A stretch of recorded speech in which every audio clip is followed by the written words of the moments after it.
السلام عليكم ورحمة الله وبركاته. كبجمتو هردفتو تساليها يوتيوب جرتو نجا كيساني الشماك رمضان نكم الحمد لله. اجا راسي mana tokko magaalaa Jimmaa keessa sidii qabadhee dhufee jira. Namoonni tokko gaa mana maalii binnaa inni jiru indii gamaara waan akkasii jedhaa jirtu. Egaa sirriidha diigamaa jira manni karaa irratti karaa babbaafamaa jira kana sirriidha diigamaa jira garuu mana seera qabeessa ta'eef akkuma inni gadda dubbadhee kaasaan ni kennama jechuudha. Namni manni isaa kaartaa qabu karaan irra bahuu isaan jaallata maaliif kan sanaa olii kennamaaf gatii ta'e jennaan akkasii isinis egaa namoonni biyya arabaa jirtanus namoonni biyya garaagaraa jirtanus lafallee haa ta'u mana xiqqaallee haa ta'u wanta seera qabeessa ta'e utuu bitattanii gaariidha. Gaariidha maaliif jennaan yoomiyyuu waa tokko hin ta'u jechuudha. Yoomiyyuu kan sartanu kanaaf yoomiyyuu waan seera qabeessa ta'e irratti xiyyeeffadhaan isiniin jedha. Inshaallah anillee kana booda waan seera qabeessa hin taane waan kaartaa hin qabne isiniif hin fiduu isinis illee karaa eenyuutiin iyyuu yoo bittan waan kaartaa qabu bitadhaan isiniin jedha. Keessatti manni gurguddaan akkanaa waa tokko jechuudha waan nama shakkisiisu tokko illee hin qabu. Akkasii kaamanni isin hanga yoona argaa jirtanuu maashaallah safara isaas illee sirriitti ilaaltaniittu manni isaa keessoon isaa kana fakkaata baay'ee tokko bareedaa maashaallah manni kun haaraadha malee namni ittiin gallee finishingiin hundi xumurameera mastaawutii malee jechuudha waan hundiyyuu xumuramee jira maashaallah baay'ee tokko bareedaa kaaree 200 irratti argama dudubbeedhaan illee sarvisii ajaa'iba isaa qaba sarvisii kutaa 3 qabu jechuudha. Shawar beetii sifinti beetii illee qabaata sarvisii kutaa 3 of dandeessaa qaba dudubbeedha hunduma isaayyuu kan waliin ilaallu ta'a hanga xumura viidiyoo kanatti na waliin tura akkasuma namoonni chaanalii kanaaf haaraa taatanii sabskiraayib godhaa laayikii gochuun dagatina akkasuma namoota mana barbaadaniif sheerii godhaa barakallahu fiikum laayikii immoo godhamaan jiru maaliif anatu laayikii godhaa jechuu dhiise moo isinumatu dagate moo viidiyootu isin gammachiisuu dhiise moo laayikii godhaan jirtan viidiyoo korratti laayikii godhaa barakallahu fiikum. Egaa akkuma argitanu kun koolidariin isaati koolidariin isaa kana fakkaata lafti isaa koolidariin isaa barandaan seeraamikiidha kan liishoodha akkasii egaa akkuma argitanu kana fakkaata kuni saaloonii isaati. Saaloonii isaa sila karaa bakkee barrii French dooriin isinitti agarsiisee amma immoo kun karama keessoo isaatiin ol gallee jalqaba kutaa saalooniin isinitti agarsiisa. Akkuma argitan egaa saaloonii isaa kana fakkaata wayii.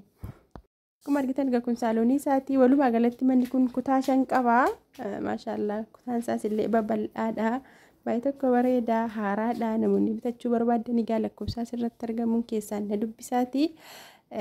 Bitachuu dandeessu jechuudha inshaallah safarri isaa safara teeknikii jedhamudha isinitti meeratee barree jalqaba irratti jechuudha haasaa biraattan kutee kanaaf safarri inni itti argamu safarri mana kana safara teeknikii jedhamudha teeknikii jechuun safaruma Jimma keessaa bareedaa ta'ee dha jechuudha kan akka Riifti Vaalii teeknikii qocii manni safarra akkasii manni achi jabeenya akkasii hordoftoota koo egaa walumaa galatti manichi kutaa 5 qaba inni ammaa manyitaadha kun mana fincaalii isaati kana fakkaata jechuudha kuni manyitaa isaati.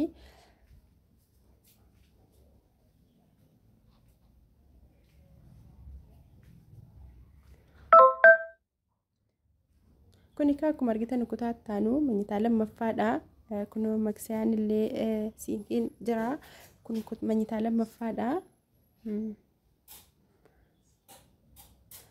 Waan hafe hin qabu jechuudha manni kun baay'ee tokko bareedaadha bal'inni lafa isaallee kaaree 200 lafuma silaa mana irratti ijaarrachuun gahaa ta'uu kan jedhamudha jechuudha lafti kaaree 200 jechuun bareedaadha akka kootti akkasii egaa kuni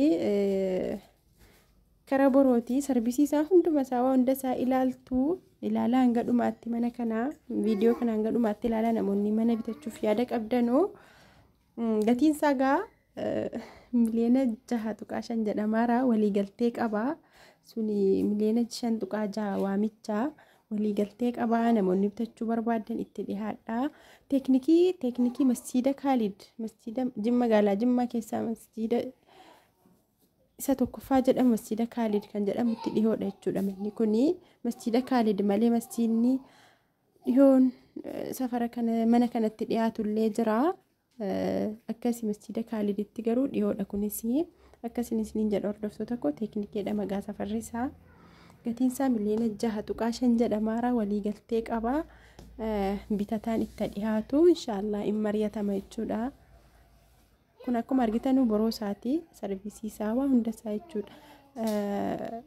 Kutaa 3 qaba sarviisiin isaa.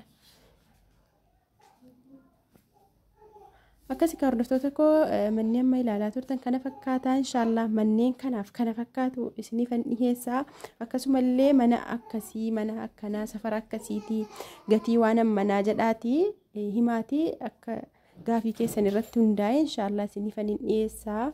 Akkasii ka hordoftoota koo malee Jimmaa mana meeqaan argachuu danda'a osoo hin taane mana gatii manaa safara akkasiiti mana kanaan ijaarame mana dhakaan ijaarame mana mukaan ijaarame mana dhoqqeen ijaarame waan akkasii safara hammanaa mana kaarii hammana irratti ijaarame yoo jettanii kun walitti nama deemsisa. Garuu gaafiin keessan magaalaa Jimmaa keessaa mana meeqaan argadha yoo jedhame kun xiqqoo nama rakkisa jechuudha. Gaafiin kun garuu dandeettii keessan ilaaltanii hammana hin qaba garuu safara akkasiitiin mana barbaada mana akkanaa lafti isaa kaarii ammas yoo jettanii inshallah akka barbaadanii isinii dhiyeessuu nan danda'a jechuudha hordoftoota koo.